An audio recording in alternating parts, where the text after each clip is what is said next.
All right, hello. Hello and welcome. How you guys doing? I teach this class often right at noon, and I'm always torn between good morning or good afternoon. I just never know what to say every time. Um, but welcome. How many of you are a little out of sorts coming from summer break?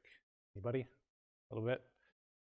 For me, I just had a sabbatical, so I'm that much plus a little more. It's been 8 months since I've been teaching a class, so pardon me if I'm a little slow today or this week, but we're going to get right back to it. Um, this is 3110, EVEG 3110, water and wastewater treatment. Uh, I'm going to get to know you a little bit, but I already know likely that many of you are civil engineers that need to take this class. Some of you might be environmental engineers. Sometimes we have some chemical engineers. So we've got a mix, and I know that the civil engineers kind of hate chemistry. So we'll talk more about that, but I'm aware. The syllabus here, I'm going to briefly go through it and kind of just go through a few slides. What's the course about? What's my perspective on what you're going to learn? And kind of have a shorter day today, just to orient you where we're going, how the course is set up, all that. Okay, so you may know my name's Sam Snow. I've been at LSU since 2016. This is the very first course I taught was this one. So I've been teaching this class for 10 years now. So hopefully it's in pretty good organization for you by now. I'll have routine office hours at 1 p.m. on Mondays. You're welcome to email me if you are interested in a different time. Welcome to email me if you plan on stopping by, because a lot of times I don't have students from this class stop by, unless there's some urgent need. But I'll talk to you a little more about why. That is usually not an urgent need, because usually my lectures are available for you online. So I find that many of you have the resources. Sometimes you want a little more help. You're welcome to it. Sometimes it's just a matter of letting me know. Okay. So for the class, we have a textbook that I'm recommending. It's right here. I think it's a 2009 edition or 8 or something. So it's a little old now. Actually, it might be a little before that, because around that time I was taking a course and I used it. I found that of all the textbooks I've had, this is a pretty good one. So if you are interested in having a text that gives you some of the basic principles of environmental science and engineering on hand, it's a good one. I have on Moodle, we'll show you an Excel sheet with the problems in here that I think are relevant to the course, types of problems that I draw from to design a test question, things like that. There are example problems worked out in the book. So as a resource, I recommend it. As a tip for getting through the class, you don't have to have it. Maybe if you and a group of friends decide to get one to share, that might be a good idea. So do with that as you will. It's listed on the syllabus as required. So if you're coming to me saying, I need help, did you do the requirement? But on a more serious note, it's there because I think it might be helpful. There's a few other books, some of which are available online. I would have preferred giving you a recommendation of a freely available online book, but I just don't find them as good quality in terms of how easy to use are they, right? They may also be good resources if you go into this as a field or get into it you weren't expecting. Definitely take a look. Okay, the objectives are pretty straightforward. We're going to design water and wastewater treatment, right? That's kind of the task here. Understand a bit about the regulatory frameworks, how they inform our design, kind of tell us what we need to do, what we need to satisfy to meet our requirements for wastewater, and perform calculations for a variety of unit operations within water and wastewater treatment. So that's kind of the deal. The grading will go like this. We've got 3 exams, that's including the final. Each of them are weighted the same. The final will be partially comprehensive. So you can think of it as 3 separate topics, and during the final exam, you will have a little bit from the first 2 topics, 2 exam topics. We'll have some homeworks. I grade those for completion because I got sick and tired of students finding them online, and the people that were trying without any solutions they found were making a great effort and occasionally getting something wrong and getting penalized for it, and the students who were cheating just cheated, right? So that's just for participation, for completion, for your benefit, and you'll get a little credit for that. And also class participation, I'll walk you through a little bit about that as well. Okay, so the homeworks, you'll find them. They will be posted on Moodle. I'll just go ahead and show you Moodle. Got the page up and running, so it should be here for you. You've got the syllabus. Talk more about the exams in a moment. If you go to our assignments, you will find I'll post your given assignment here if it loads. And later, once we discuss it, I'll post the solutions there as well. There will be a few cases where we have a quiz or some participation type activity, including this first required reading here. We'll talk a little more about that, but I'm asking you to go take a look at the article. We're going to have a Moodle quiz at some point once we have covered some of the disinfection and filtration topics. So within the next month, read that article, and I'll talk a little more about it in a few minutes. So you'll find the homework assignment here and has a due date. Later, I'll post the solutions that we go through together, and those will be there for you as a resource. I think it's a good way to study for exams. Generally not going to give you exactly the same question. Generally, it'll be, okay, can you take what you learned about this unit process, how to design it, and apply that to a new problem, right? So the exams, I do make them a bit challenging. If I accidentally make them too challenging, I will curve them. It's happened in the past, but I'm going to try not to make that happen, right? I want to make it challenging so that if you've really learned this stuff, it'll show. And if you really haven't paid attention, that will also show, right? That's what the exams are for. So I hope that you can do well on them. And if I make a mistake, I will do what I can to make it more fair. Okay, each exam, I'm going to provide you some formulas and tables. So I've already placed the first ones here. So you'll be able to access that and see, okay, I got the periodic table. I've got a lookup table for the density of water and the viscosity of water. It's important for water treatment. And then the first formulas that we'll use on the first topic, first section of our course. One thing I'll note is during the class, occasionally there will be a simple formula that I don't put on here that I just expect you to know. And one example is when we derive mass balances. One of the skills I want you to find from the class and take from the class is to be able to navigate that process of saying, we have conservation of mass and things over here, go through some process, maybe change, and end up over here, and we have to do the math to balance that. And we can take that at a very principled level and walk it through. So in general, I don't give you direct, simple mass balances because I expect that to be a skill you develop. We'll talk more about that, but you have some of the more complicated ones. Maybe we go through a derivation and I don't feel like you have to remember exactly what it looks like. Okay, no problem. You've got some formulas there. A good idea to study would be to take a look at the formulas. Do I know those parameters? Do I know the units? Have I used this? Have I seen this? Am I comfortable with this? That might be a good study guide. In addition to that, speaking of study, this is the Excel sheet of problems from the book. So if you were to open that up, it's got, okay, XYZ problems are related to this section of the course, and these other ones for the other. So again, if you decide to get the book, might be a good idea. All right. Class participation. I am planning to take attendance through Moodle. Last time I taught the course, I kind of discovered this was a way we could do it. So for today, for example, this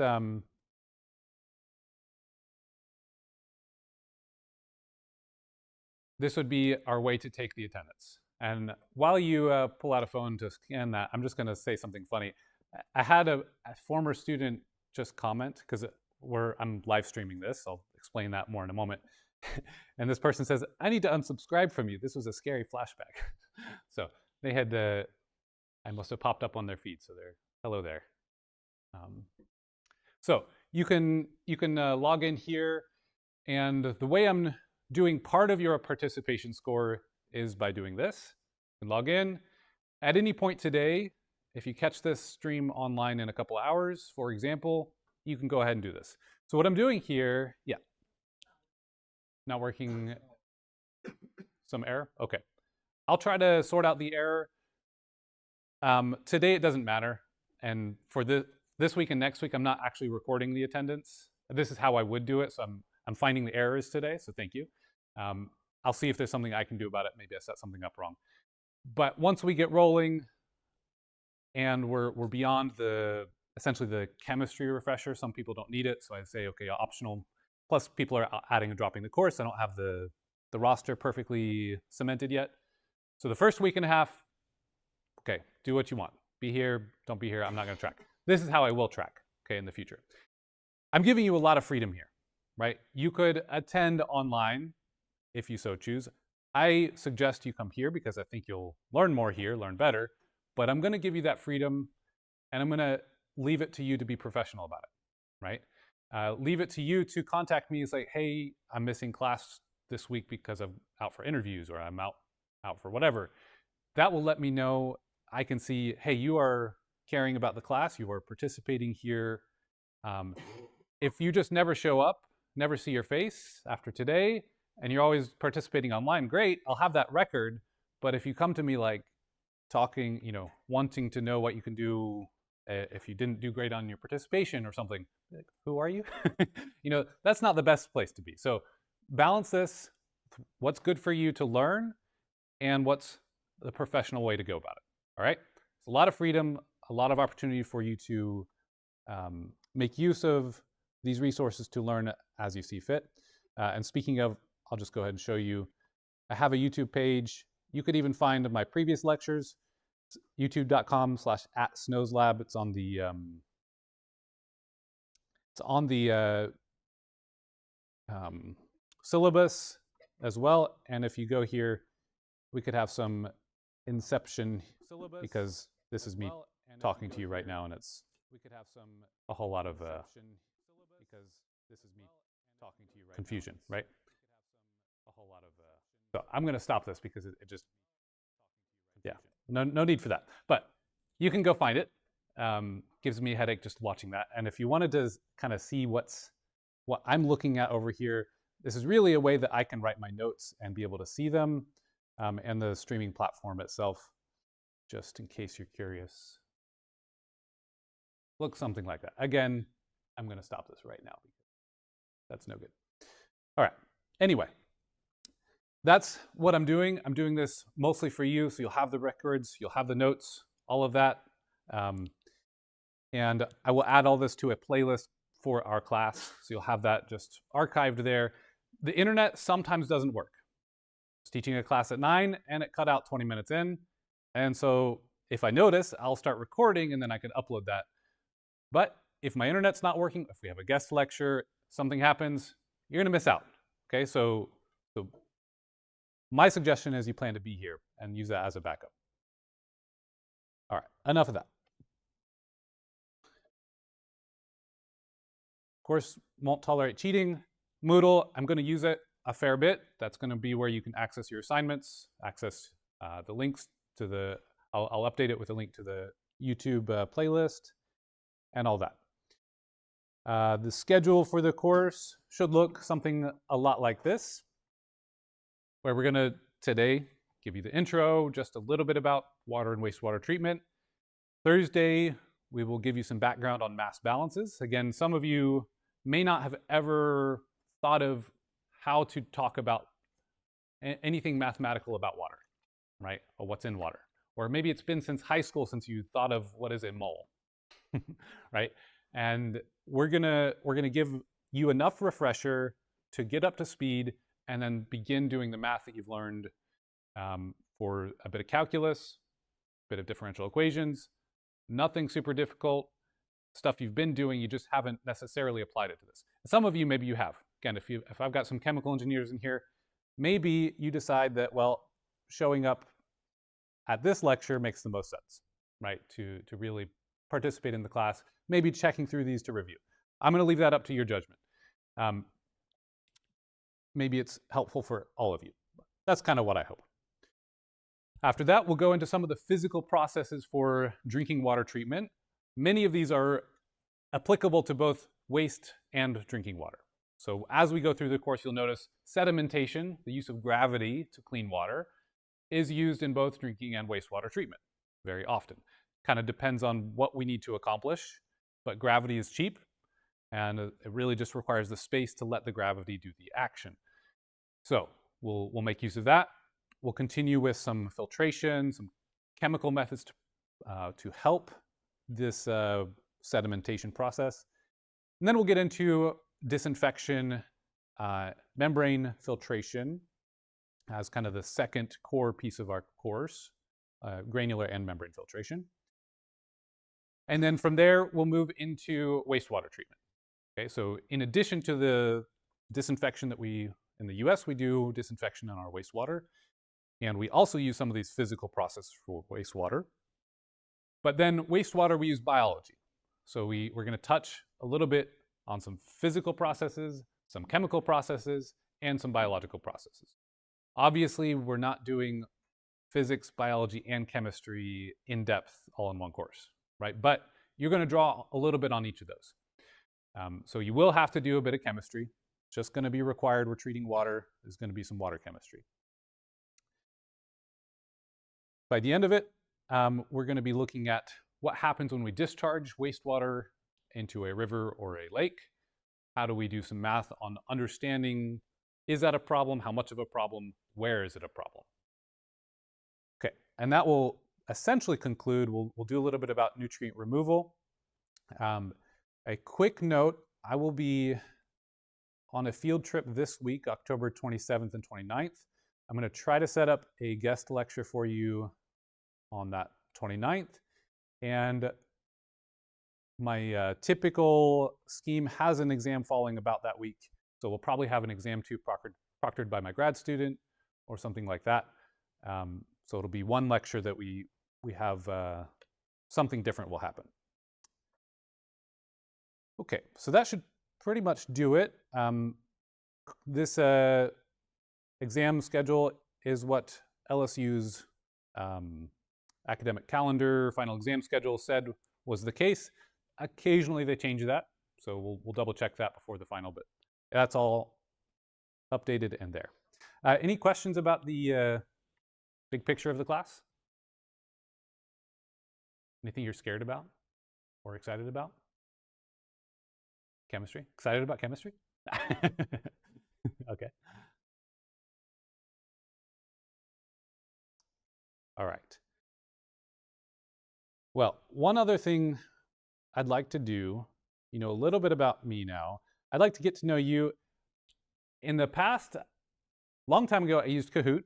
It's kind of a fun little software thing. And I use this for participation. Lately, they limit it to, you have to pay in order to actually use it. If you have a big group. Thankfully, this class I think is just the right size, so we'll try it. I'm not like, no wrong answer, no right answer. This is just a little fun to get to know you, a little interaction. All right. I'll tell you just a little bit about myself along the way. So if you go to kahoot.it or scan that if it's big enough, then enter that game pin. You can add yourself as whatever name you feel like. Then you'll be able to use your device to participate.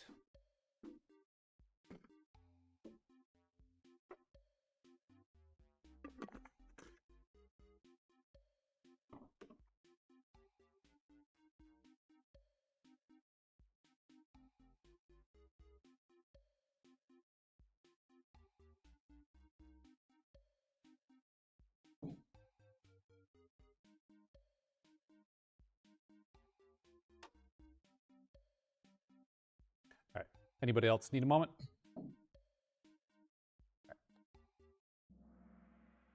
Okay, and it does have some sound. Let's see if it'll play. I guess maybe not. So, out of the different segments of environmental engineering, what are you most interested in? Natural environment remediation, global environmental challenges, water quality, or air quality? This is just kind of a general, what's interesting? See if I can get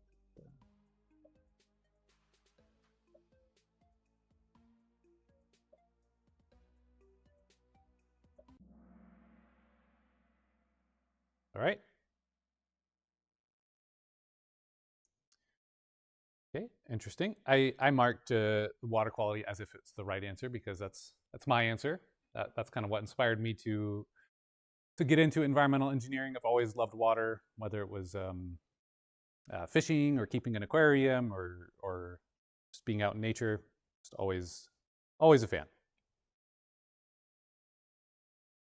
Okay, how long have you been interested? Okay, so I guess this was if you were interested in environmental engineering. And if not, just put more recent. We'll say that.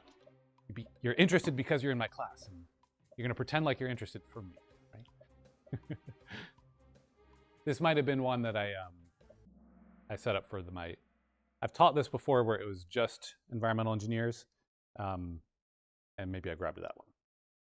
Okay, so some of you not at all interested, but trying to humor me. All right, sounds good. You could probably also just not answer if you want to. All right. How old are you? I just turned 39 this summer, so I'm in the green category. Okay, most of you not in the green category with me, but it's all good. Okay. Somebody, Kill Bill, is responding very quickly and correctly. Where are you from? And by that, where did you spend most of your childhood? Or something. Whatever you feel like answering. Louisiana, a state one or two away, somewhere else. Technically, I grew up in Georgia, so I'm technically 3 states away. Feels like not so far, but I guess I'm somewhere else. Okay, a couple international, or grew up international. All right. I spent 2 years in Michigan and then moved directly to here. That was a bit crazy, but I'd rather be hot than cold. So despite my last name, there was a lot of snow in Michigan. Didn't really feel like I fit in, aside from that. Okay, which topic are you least comfortable with? Unit conversions, word problems, mass balances, chemistry, or biological processes?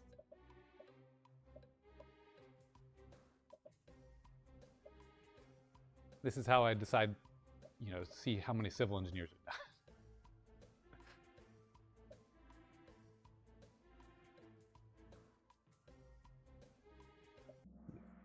Has a silly little audio. Maybe I can get it to play. Whatever. Okay. So some biological here. Good thing for you is we're really not really doing biology. We're more like counting how many microbes we kill or quantifying the mass of bacteria that are growing to do stuff. So it's really a mass balance type of thing. So good for you that we're not really doing biology. We're going to talk about microbiology a bit, but even that, it's a very high level. And for those of you who are scared of chemistry, we're going to tie it to mass balance, right? It's going to be a matter of conservation of mass. We will get into a little bit of, let's say, pH, which you can still look at as a mass balance in a way. So we'll get you through that. But we have to do a bit. Okay, it's going to pop up a picture. Tell me what you think about it. What does that remind you of? Speaking of chemistry.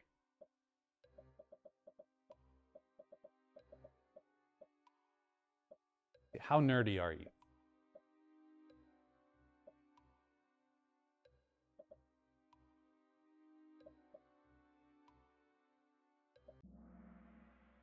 Okay. We've got two of you that think you're really smart. Probably the chemical engineers, if I had to guess. That's not possible. That's not a real molecule. And you're right. You're right. That's exactly true. So that's not a real molecule. That doesn't exist. For those of you who were thinking iron oxide, totally get it. There's iron there. There's oxygen. Smart. A lot of you just hate chemistry, so you're just not going to put up with my stuff here. But 9 of you got the joke because it's a Ferris wheel. Because Fe2 plus is ferrous iron. My sister once gave me a shirt that was basically looked a lot like this. And forever then after, I remembered which one's ferric and which one's ferrous because it had Fe2 plus in a little circle. And so I was like, oh, okay, I finally know. So Fe3 plus is ferric and, you know, a Ferris wheel. It's not a real molecule, obviously. Okay, so 9 of you enjoyed the pun. How about another?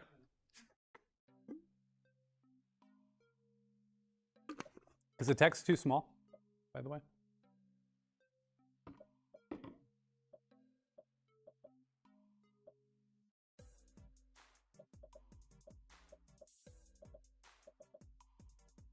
Whiteboards are remarkable. Time flies like an arrow. Fruit flies like a banana.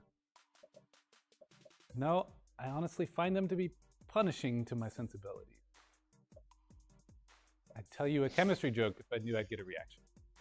All right, and some of you just are refusing to answer altogether. That's why it's taking a while. You're like, nope, I'm not gonna answer this. Screw you and your puns. No fun. Okay. Okay, only one of you was like, no. Don't make me pun. All right.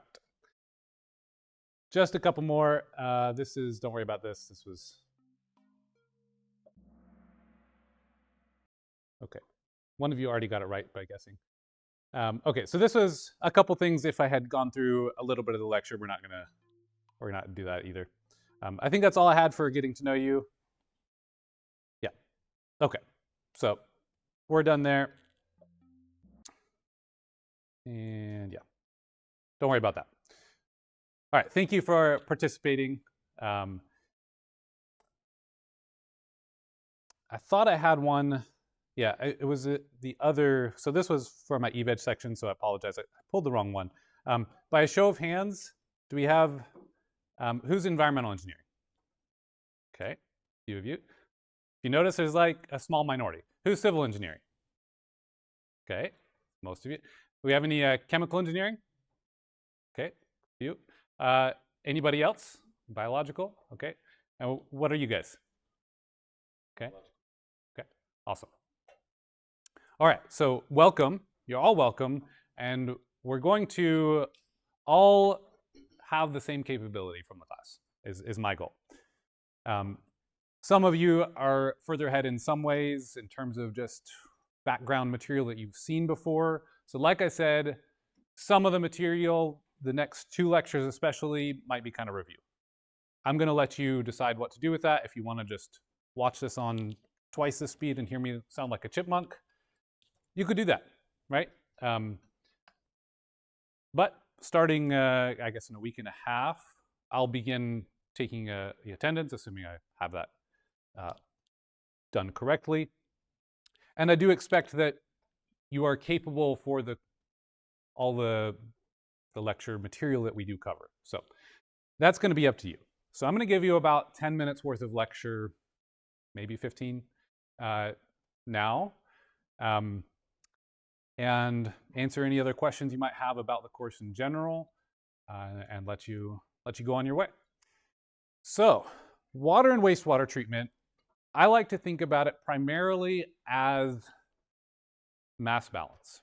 That's at least for this class. Sometimes you need to learn something else specific or do a slightly different, maybe a numbers balance. Sometimes our disinfection will count instead of count the number of bacteria or something. That's not exactly mass, but it can relate. But if we think about it, in almost every situation, and this would even be for even air quality, would be some scenario where we have some contaminant or some stuff inside some other stuff, okay? Some bacteria in water.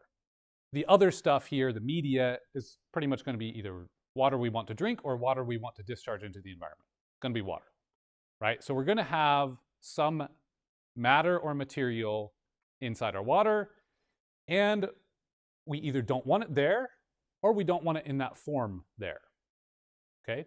So we need to do something about it, so we send it through some process, and depending on what process that is and how efficient it is, maybe we still have some of that stuff, and maybe we make a little pile where we've separated it, okay? Possibly we send it through a process and it's transformed. We could send bacteria in water through a UV light. Maybe all of the bacteria are still alive, but their DNA has been damaged, so they can't reproduce. They can no longer cause an infection, okay? Or they're just dead, maybe. So in that situation, we didn't separate it like I'm showing in this little drawing, but we changed it. So almost all of our work then is going to hinge on a conservation of mass. And as we go through, we will often see situations where we're looking at some volume here. We might have a second volume here, and often a concentration. Maybe that's using C. Sometimes if it's doing like bacteria, sometimes we use N. So we'll use a volume or maybe a flow rate. If we have water that's moving, flow rate is just a volume per time. So we'll have some amount of water and some quantification of the stuff that's in the water. Almost every problem will have some form of that, okay? And that's going to be the tools we use for conservation of mass. Almost always we have some rate of change where we are looking at the change of mass per time. I'll go ahead and write it out. At the end of the day, if we have some accumulation, whether that's we are growing things or maybe we are accumulating in a negative direction, destroying or decaying things, it's going to be quantified ultimately in mass per time, but in the context of some reactor. So we'd have mass per time at the end of the day, but maybe that looks like a volume times a concentration over time. A volume, that's just going to be units of volume, but a concentration, of course, is a mass per volume. Sometimes we'll use number per volume. Okay, we're going to go through more of this in the next session and talk about, okay, what are the common units we use for all these? But I just want to give you a quick preliminary sketch of what this is about. Because if we keep the chemistry primarily to this type of terms, you've all got that. It's no problem. And in general, this is actually the hard part. Once you have to do some chemistry and then connect it to here, you get worried about the chemistry and then you forget that you know this part. Okay, so I'm trying to reassure you that you know this part and the chemistry is not so complicated that you'll get completely stuck forever. You can get through it. Okay, these slides are kind of for the case when I didn't have the Kahoot, so I'm just going to skip a couple of these here. When we talk about water treatment and wastewater treatment, we have two categories that we have to deal with. In the case for drinking water treatment, we need to be able to safely drink that water. There's no health concerns, and it probably should taste good, right? So we have two types of standards for drinking water treatment. One would be the primary standards. And then we have secondary standards. The primary are health related. and the second are aesthetic. Okay, turns out that the water tastes a little better if it's colder, in part because there's more oxygen in it. Talk more about that later, but that's an aesthetic concern. The temperature that's coming out of your tap doesn't necessarily matter so much, right? That's not something that we regulate for your health. Of course, we're not talking extremes here, but it can vary. Whether or not it has, I don't know, arsenic in it does matter for your health, right? So we do regulate that. And so these primary standards are enforceable, is what we call it. And the secondary are recommended but not enforceable.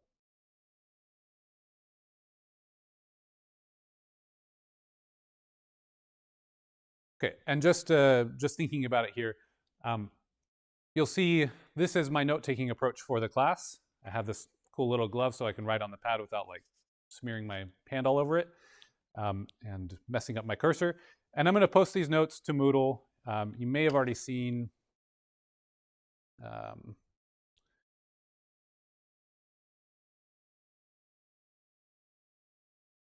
this lecture, the slides.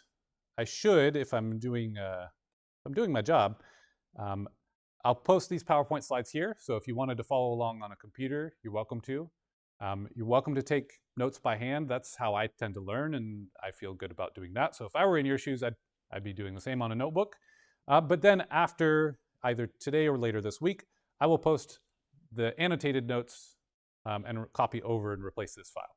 So that's my standard practice, and the next PowerPoint slides will be right there. Okay, so just wanted to let you know that while I'm thinking about it. All right, now wastewater treatment, it's a little bit of a different story. And here we are, instead of protecting ourselves from the environment exactly, we are now protecting the environment from ourselves, right? And that's important because, well, A, we have to interface with the environment. So if we discharge a bunch of waste, that makes it more hazardous for us or for somebody else downstream. We want to protect the intended uses of a body of water if we're going to discharge our water. If we have a liquid discharge, it will, even if it's not into a lake, it will go to a body of water, whether that's groundwater or surface water, it's going to go somewhere, right? Unless we are evaporating everything, which takes way too much energy, that's not a real treatment option, then it's going somewhere. So where does that somewhere, what do we use it for? What do we care about it for? Do we want to go fishing there? Do we want to use it for drinking water downstream? Do we want, do we want it to be safe enough to boat on and it doesn't catch on fire? So a real thing that has happened in our past. We want to protect the receiving water. Okay, so we have to control what we discharge to make sure it's protective of the receiving water. Now, initially, and we'll talk more about this when we get there, but the initial idea was to discharge no pollution at all, or aim to produce none, or to discharge none.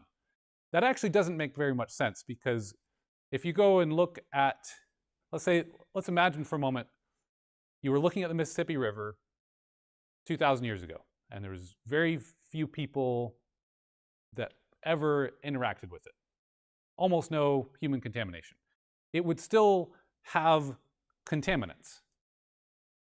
All the biological matter from animals, from trees, from whatever, stuff's going in there. There's going to be sediment, there's going to be microorganisms, there's going to be stuff in there. So we don't need to discharge ultra pure water, and even if we did, that's not necessarily healthy for an ecosystem when it had a different situation going on. So what we want to do is not disrupt it to the point where our intended uses are causing a big problem. So if we take a bunch of water and use it for cooling a power plant, if you remember from thermodynamics, that's an important component of making energy. It's the Carnot cycle, the heat engine. Okay, well, is the receiving water going to be harmed? Is the ecology going to be harmed by the temperature? It's actually an important question, right? If it's, in some cases, you might have to allow the water to cool more before discharging it. Okay, so those are driven. We'll talk more about those regulations in the future. I already talked about this. I guess maybe this is where I'd pull out the syllabus normally. Got the book, got your assignments. I'll just make a quick note here. The way I kind of structure the class is the first 2 units, first 2 homeworks will go into exam 1. So it's maybe a little bit of a slower start as we launch into everything. This topic, the filtration and disinfection, this will be our exam 2. And then a combination of the biological treatment for wastewater. This will be the final exam.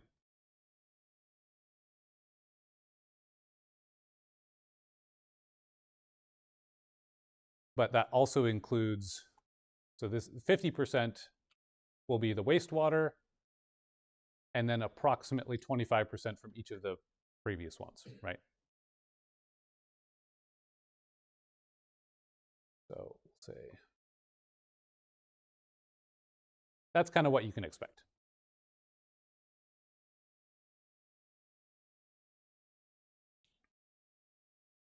All right. So already talked about that. I'm going to move on. So the reading assignment, this is an article.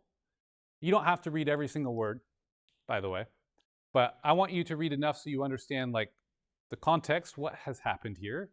I think it's interesting. So a good way to read a scientific article, maybe you've never even heard of cryptosporidium. This is a cryptosporidium outbreak. One thing you could do is read the abstract and see what sense you can make of that. That should give you a kind of a big picture. There should probably be some lingo that you might not know. That's okay. If your curiosity drives you to understand, okay, what do they mean when they talk about the oocysts? What is that? Okay, spend a few minutes on Wiki to figure that out. Okay, we'll probably briefly talk about it when I talk about disinfection before this assignment is due, before we have I post the quiz on it.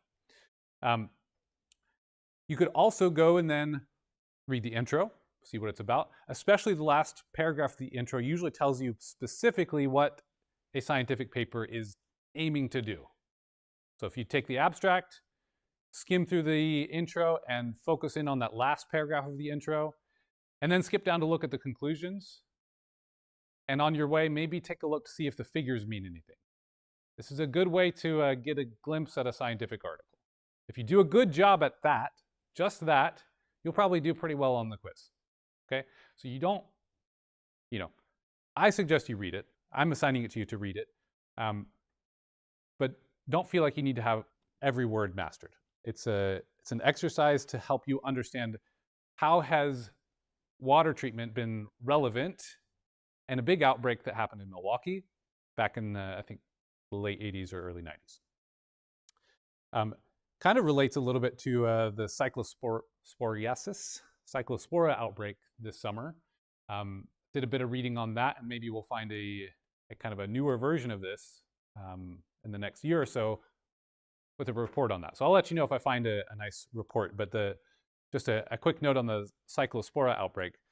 I learned that it's pretty similar. It's what we call, we typically refer to them as parasites. It's a single-cell organism, kind of like a bacteria, but it has a full cell wall just like our cells. So it's a little different than a bacteria, and we often just call them a parasite. They are eukaryotic if you want to go to the biology, and that means they're a little more resistant to chlorine. And they can form these cysts, so they protect themselves from the environment. It turns out that cyclospora, the only known organism that it infects is humans. So the outbreak did come from human waste at some point, but then it also has to stay in the environment for at least a few days, if not a week, before it becomes its infectious stage. So it definitely, or we're pretty sure that it came from humans, stayed in the environment, and then humans consumed it. That's, yeah, I see the face. Yep. We're going to talk about some gross things because that's why we need to treat our water, right? And in this case, it's contaminating the food, and maybe it's pretty likely that it got into the water that was used to wash or to water the lettuce, I think it was, coming from Mexico. So in this case, in the cryptosporidium, this was a water treatment plant that had some issues, and it was supposed to be filtering and capturing the cryptosporidium, and it kind of aggregated them and exposed a large city to this pathogen, caused a lot of illness. So we'll talk a little more about that later, but just showing you that's the deal there. Okay, I want to wrap up today with just giving you one little glimpse at what I'm talking about when I say mass balance. Okay, so we're gonna solve this problem. I'll walk you through it. I'll give you maybe 2 or 3 minutes to think about it yourself. I'll read it with you first, to just start priming your brain to see, okay, what are we talking about when we're talking about a mass balance? What does a problem look like in water treatment, right? How do we even look at this kind of stuff? So here's an example with 2 polluted streams. This is direct from our book. A stream flowing at 10 cubic meters per second has a tributary feeding into it with a flow of 5 cubic meters per second. The stream's concentration of chloride, Cl minus, upstream of the junction is 20 milligrams per liter, and the tributary chloride is 40 milligrams per liter. Treating the chloride as a conservative substance, that means it's not reacting. Some of this will make more sense why they're pointing out all these details later when we really give a full picture of the mass balance. Assuming complete mixing of the 2 streams, find the downstream chloride concentration. So we're looking for the concentration of the mixture of the 2 streams. We have this stream coming in and this stream. They're going to combine to form one right there. So some of you have been doing this kind of problem for a long time already. Should be a breeze. You should have it done before I begin talking about it. Some of you might be like, concentrations, right? That's okay. So just give it 2 minutes. I'll run through it with you, and we'll build on this in the future.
All right. You've had a chance to think about it. I even heard a few calculators. So a few of you are already getting to an answer. Are anybody kind of just like, I should know this, but what's going on? Is that relevant? Yep. That's typical. No worries. But that's something that we will get you equipped with as a skill so that this part will no longer be the obstacle. That's my hope. So we're going to dive into a lot more depth into this and explain steady state and blah, blah, blah, blah, blah next time. But ultimately, what we're going to look for is a mass per time at the end of the day for any one component of our system if things are changing. So we have on the left, if we say our inputs are going to be equal to our outputs, let's just imagine that. We already said there was no reactions in this scenario, so we'll kind of forget about that section. But what's going in must be what's going out. We're going to conserve our mass, right? There's not going to be any more chloride going out than there was coming in. So we're going to say the inputs will take the stream plus the waste, the S here and the W. And in each case, we can describe the mass per time if we take the flow rate. Q is a flow rate. And when the units we're given are cubic meters per second. And our concentrations are C. And that's going to be in milligrams per liter. So if we take Q times C, what is that going to give us? Well, we have units of volumes per time and mass per volume. So if we multiply those two together, the volumes will cancel if we get them into the right units, and then we're going to be left with mass per time. Now, we can pause and say, well, we're not really, we don't have to cancel them out right now because at the end of the day, when we account for all of the flow rates and everything, things will cancel nicely. So what I'm going to say is the QS times CS is the input rate for the stream. And I'm going to add to that the input rate for the waste tributary. CW. So we have the mass per time from the stream plus the mass per time from the waste should equal the mass per time of the mixture. Okay? Super, super simple. Some of you are like already asleep, but I'm doing this because some of you just haven't thought of problems this way, haven't had to deal with water stuff, and it's like, okay, it's a flow rate. All right, so we're going to just break it down into mass per time coming from this concentration times either a volume for mass or concentration times a flow rate for mass per time, right? So that means we can put in these numbers and solve.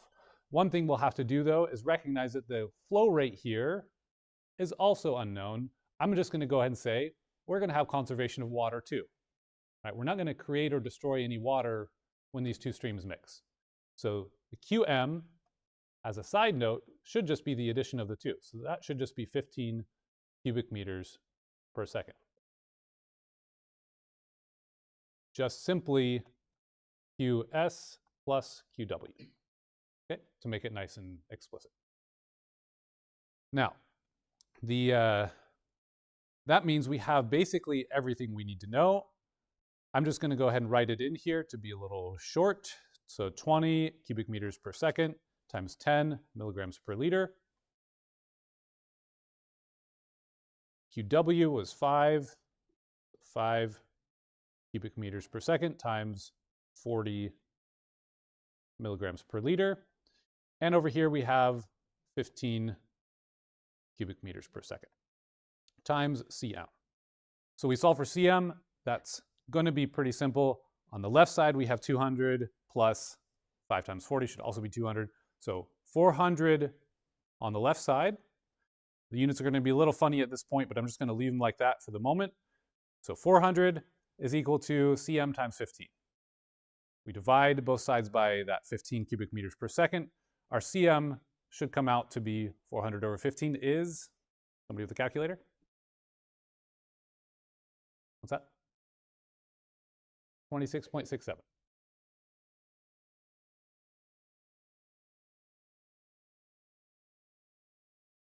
And that should be milligrams per liter because the cubic meters per second would cancel out. Okay, and you can even double check that if you want. there's no way we could get a lower concentrated sample or solution than the stream that was at 20 milligrams per liter because we added something more concentrated. And there's no way we could be over 40 because we're adding something that's less concentrated than that. So this number, no matter what, should be between 20 and 40 milligrams per liter. So just, to make sure we didn't get a number of like 3, I was just thinking about that, right? So this is just mass balance, but you also might be thinking this had some chemistry involved. It doesn't really, but this is the type of mass balance we use in chemistry quite a bit. Okay, any problems with that? Does that make sense? All right, so what you can expect next time is a deeper dive on that. We'll go into reactions and reactors and more about concentrations. I think a week from today, we'll really get into the reactions. On Thursday, we should cover more of what are the different types of concentrations and so on. So with that, have a good day, and I'll see you on Thursday.